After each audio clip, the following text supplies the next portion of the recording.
I'm Julie Zenner along with Dennis Anderson, and here's what's coming up on Almanac North. Well, the Highway 53 construction project featuring the state's highest bridge was dedicated today. We'll have a video story. The Essentia Health Duluth Heritage Sports Center celebrates a decade by unveiling 8 values banners that illustrate its mission.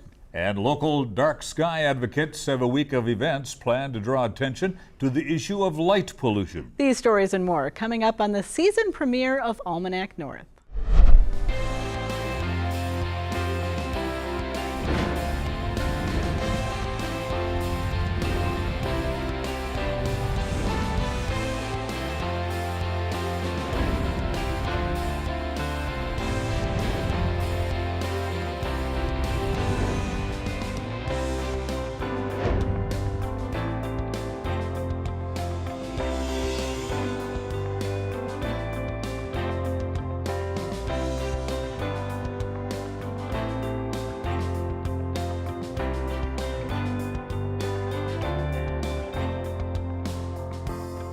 Hello and welcome to Almanac North. Thanks for watching. And Denny, tonight marks the beginning of our 26th season on the air. Can you imagine that? Week after week, year after year, a lot of great topics have crossed this disc. Lots of them and many more to come. All right. So, we have lots to talk about tonight too. So yeah, we sure do. All right, Julie, thank you so very much. Well, one of the largest construction projects in the state was dedicated today on the Iron Range. The rerouting of Highway 53 over the Richelieu Pit in Virginia includes the state's highest bridge and was completed under a tight time frame. Today's dedication brought politicians, construction workers, and townsfolk to the job site for smiles and speeches 200 feet beneath the lofty span. What we have here today is not only the tallest bridge in the state of Minnesota. What's important to note is it's made with all 100% American-made steel, built by 100% union workers and contractors, and one of the finest bridges you'll see anywhere here in this country and in this world. This project's about partnerships and collaboration and everybody coming together to make this thing happen. And it really did take everybody out here to make this happen and then some. I want to start by thanking the boots on the ground. The most amazing thing to me is the teamwork and the relationships and the cooperation. So not only at MnDOT, 8 state agencies, we had a agency sub-cabinet, our partnership with Federal Highway. The engineering team was huge. You know, none of us have built a highway or a bridge through an old mine pit. And talk about all the what ifs and the, well, we call them risks, but all the bad things that could happen, and have plans how to handle them up front and actually retire a lot of those risks before we even put a shovel in the ground. This is, without a doubt, an engineering and construction marvel, and a true tribute to the contractors, the engineers, MnDOT, and our union workers who put it all together. And let's give them a great big round of applause. This taught me a lot about teamwork. And when we're here sitting today, I don't see Republicans, I don't see Democrats, I see Iron Rangers together celebrating a historic achievement for our region that'll stand for generations to come, a 50-year project. We formed an expedited process that normally this could have gone on for probably another year and a half, 2 years, and we worked together to get it done. 2, 3. I think it just gives us a little bit more visibility to other parts of the state that, you know, we're up here and things should be going forward for us too. So as, you know, as a community and a miner, we're all miners up here, so.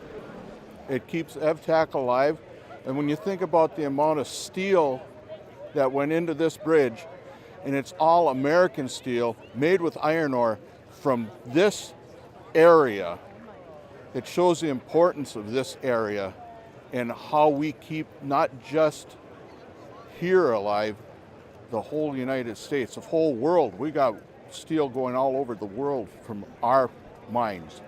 There's a whole lot of parallel moving parts here, and so our part's almost done, and it'll be kind of joyous and sad all at the same time. We're going to miss this, but we're happy.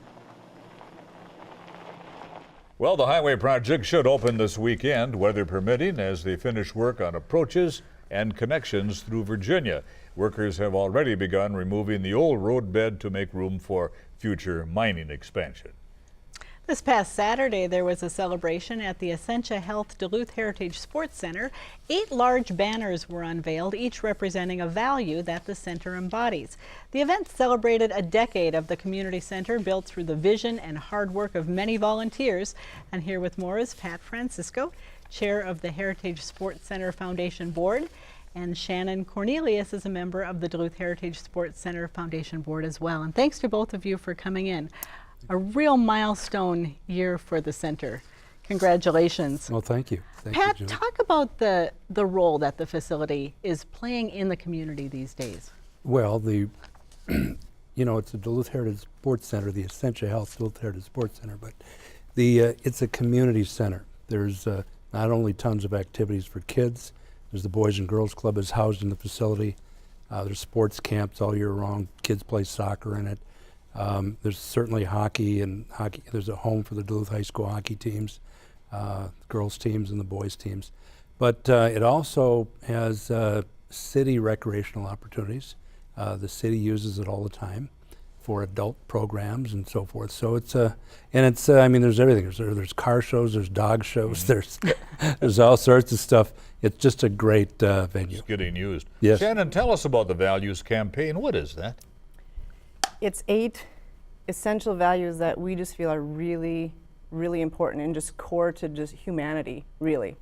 Mm-hmm. So it's a project that we're launching out. It's a campaign and just a foundation that we think is really important to transfer to humans and primarily kids. We're focusing on kids, but also parents, coaches, athletes. So values such as we see a banner here, teamwork. What other values might there be that you're trying to promote? There's honor, there's dedication, teamwork, sportsmanship. Yeah, it's fantastic. Just really core values for good citizenship. Pat, many organizations out there that serve families and youth espouse values of some sort, many of them similar to the ones that you have. What makes this unique and what makes it newsworthy? Well, first of all of the organizations that espouse these kind of values, we applaud them, we support them, we think it's terrific. I think what makes this different, was your question, is the Essentia Health Duluth Heritage Sports Center is screaming those values. We're declaring these values loud and strong, 24 feet wide, 30 feet deep, hanging on the outside of this facility. You'd have to go to, like the Museum of Natural History in New York or something to see this kind of artwork hanging. So it's a very strong declaration of these values. What's important, what's really important in this country, what's really made us great. These things have made us great. This is who we are. This is who the Northland is, this is what our community is, and this is what America is. And if you look at these banners, every one of them, through Tim Cortes' artwork, has got a tinge of red, white, and blue in every single one of them. So we have a strong connection with what we think is important in this country. Shannon, Tim Cortes, of course, is a local man. Tell us about him. How was he selected? And the work is absolutely extraordinary. Yeah, he's a local artist with strong ties, and he's been used with many different applications. Pat got in touch with him early on. You want to talk about that a little bit, Sure. Pat? Tim is a product of our community. Right. Tim came up playing on playgrounds and in gymnasiums and on ice rinks. He played hockey for the University of Minnesota. So he's come through all of this. He's seen and felt the values that his coaches and teachers and mentors in this community have helped him develop. And so you can see it in his artwork. He gets it, he understands it, he's conveyed it artistically. It's fabulous, and I hope people go out and take a look. Yeah. Shannon, as a parent who I assume your kids use the Essentia Health Duluth Heritage Sports Center, how do you see the facility and the people who operate within it really working to instill these core values in area youth? Yeah, first of all, they are passionate. beyond anything I've ever seen, which is fantastic, and that's what really motivated me to be part of this too. So the passion that they have is always, always, always representing this to the kids. No matter it's the sportsmanship when there's hockey games going on, how are the students talking to their teammates? How are they talking to refs? You know, how are they treating the other fans? And it's just really, really important that this is a safe place and that it just embodies everything. And the kids nowadays, they really, when you talk about these things and you really try to actively point these things out, they grab onto it. They're really hungry for it and they don't even realize it sometimes. So we're really, you know, day by day, minute by minute, always talking about these things with them.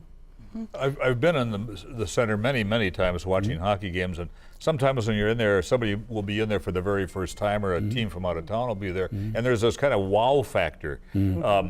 What does this mean for the city of Duluth? And even financially, it does bring monies to the city as well. I'm glad you brought that up.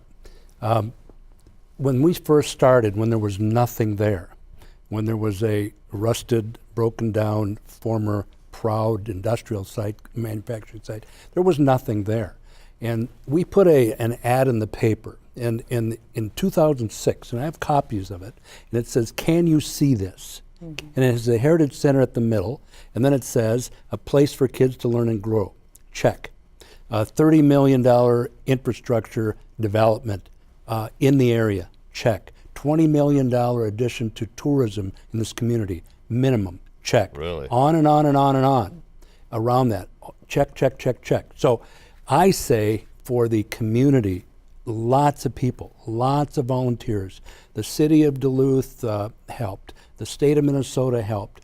Public and private partnership, cooperation. That's what a good team does. A good team plays together, cooperates together, puts out a vision, goes after it, and tries to do their best.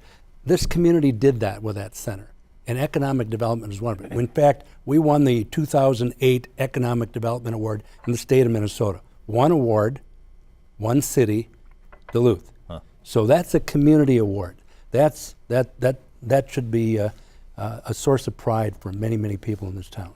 Well, the center certainly is a sense of pride in the community, and thank you for coming in, and congratulations on your 10-year anniversary and the Values Campaign. Hey, thank you. Thank you both. Thank you. Thank you.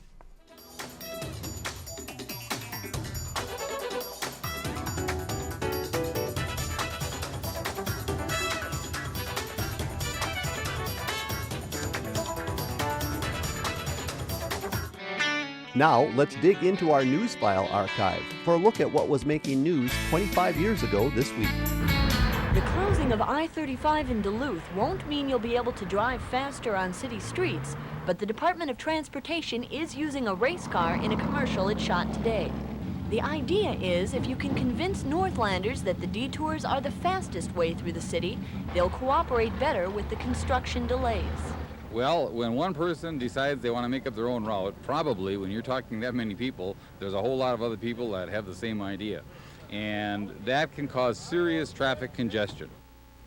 Here's how the detours will work.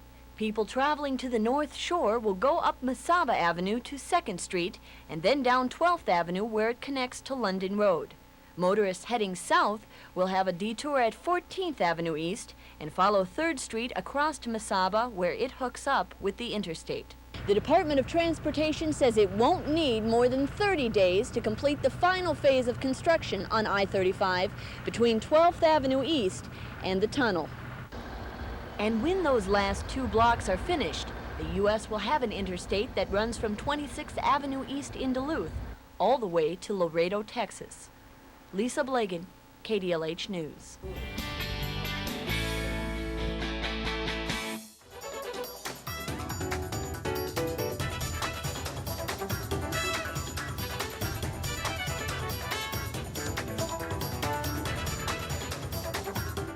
The local chapter of the International Dark Sky Association has organized a week of activities in Duluth to draw attention to the issue of light pollution.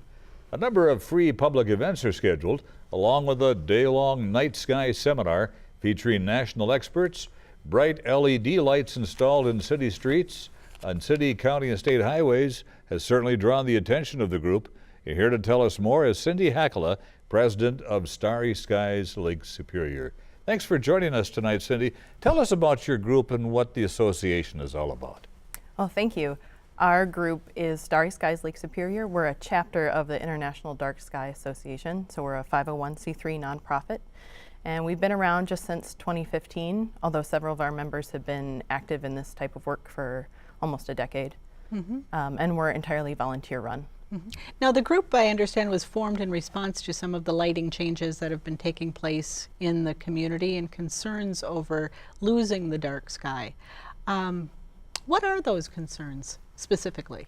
Well, as any community grows, the light pollution tends to grow with it, so that has certainly been a concern of our organization. And some of the LED lighting that's been going in Duluth, but really all over the country, governments, businesses, and homeowners are turning to LED lights. That's sort of galvanized a lot of people into working on this issue. Why has, or what has the city said to your organization as to why we might not be, citywide might not be leaning toward what your organization would like?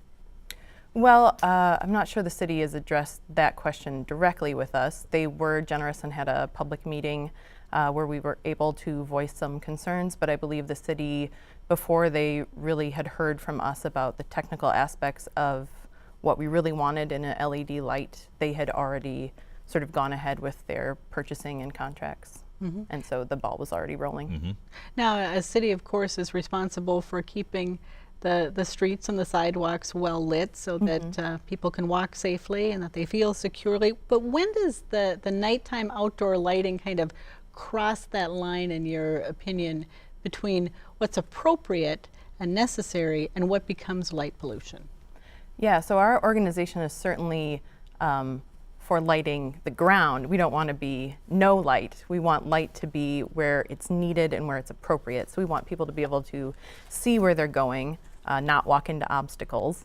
And light pollution is really when light is going in areas it shouldn't be. It's lights that are globe type lights that are on top of a post and so go up into the sky, as opposed to they're really going everywhere but at the ground where you want them to go.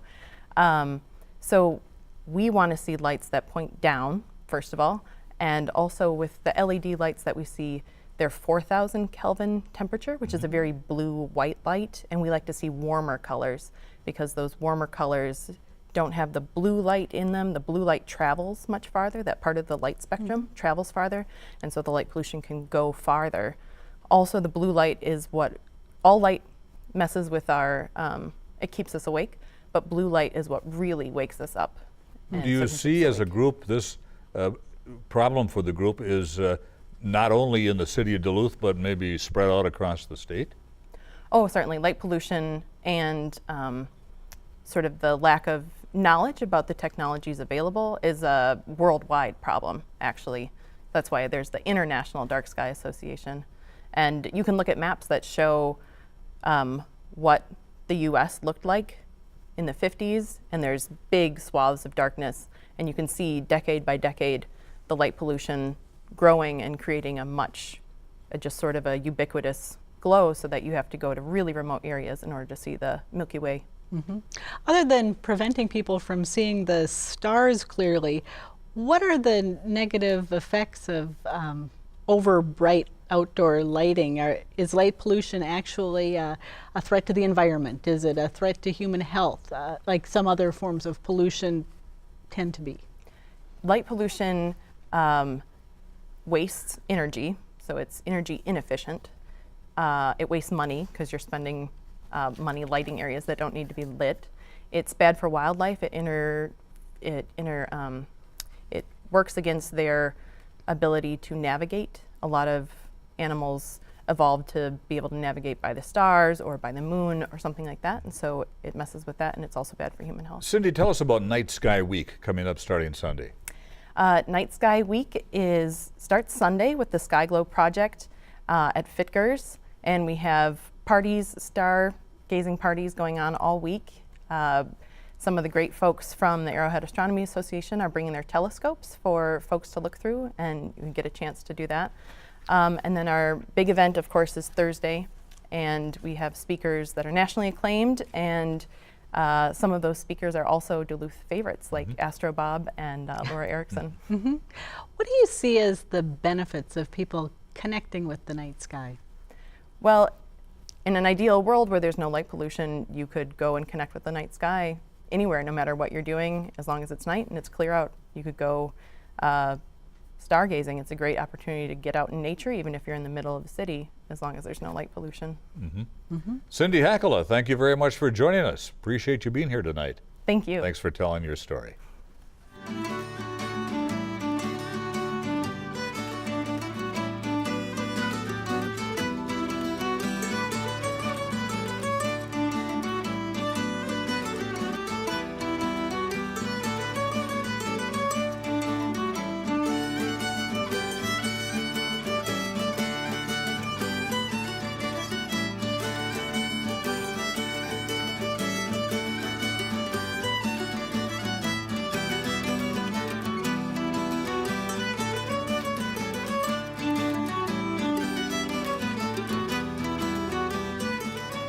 We continue now with our profiles of local veterans who served in combat in Vietnam.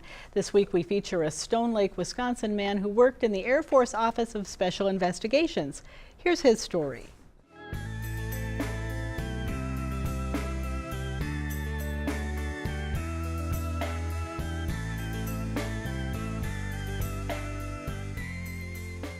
Raised pretty much like most kids on the south side of Chicago.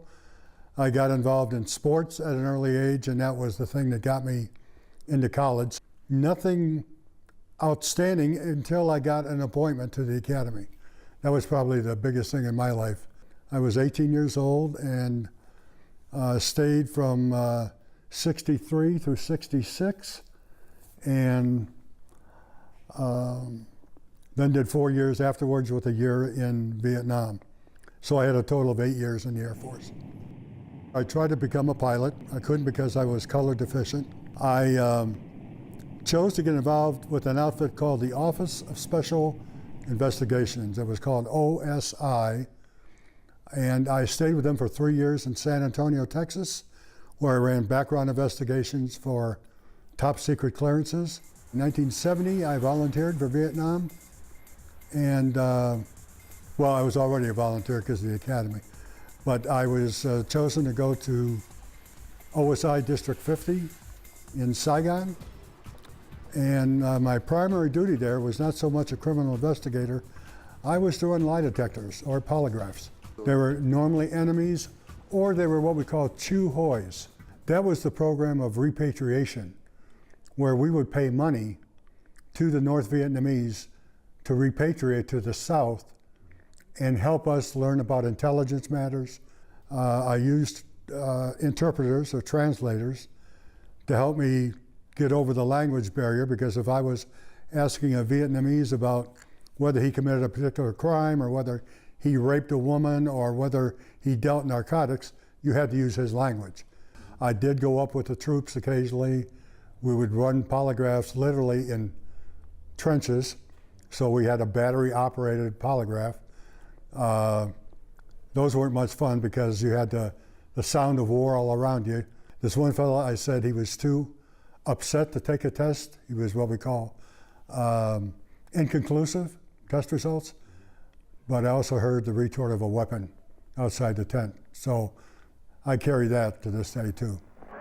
When I went up country, I went in Huey helicopters, and I would be next to the gunner, and we'd get shot at occasionally from the ground, but that was the closest I ever got to what I would consider to a death situation. I was very lucky, but for the grace of God. I could have been injured. I wasn't. I got out alive, and I'm very fortunate. I do have flashbacks, and I lost a very good friend of mine. He was a cadet, a classmate. His name was Morgan J. Donahue. He was a F-4 Phantom pilot, blown out of the sky. We don't know how, but somebody saw his plane go down in Laos. Because it was in Laos, apparently they did not make a real hearty effort to try to locate the remains. Because of it being Laos, it was the hidden war. It was the one that was not acknowledged by a lot of our people. So anyway, that's why I'm here today, was basically to reacquaint myself with Morgan. I acknowledged him. I've thought a lot about his family, but it was more of a peaceful saying goodbye. So I'm grateful for that.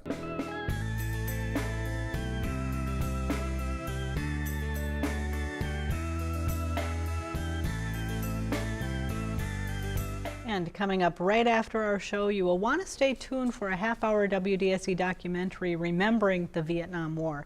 The documentary features local Vietnam vets telling their personal stories about the war. It's time now for a look at the business headlines from Business North.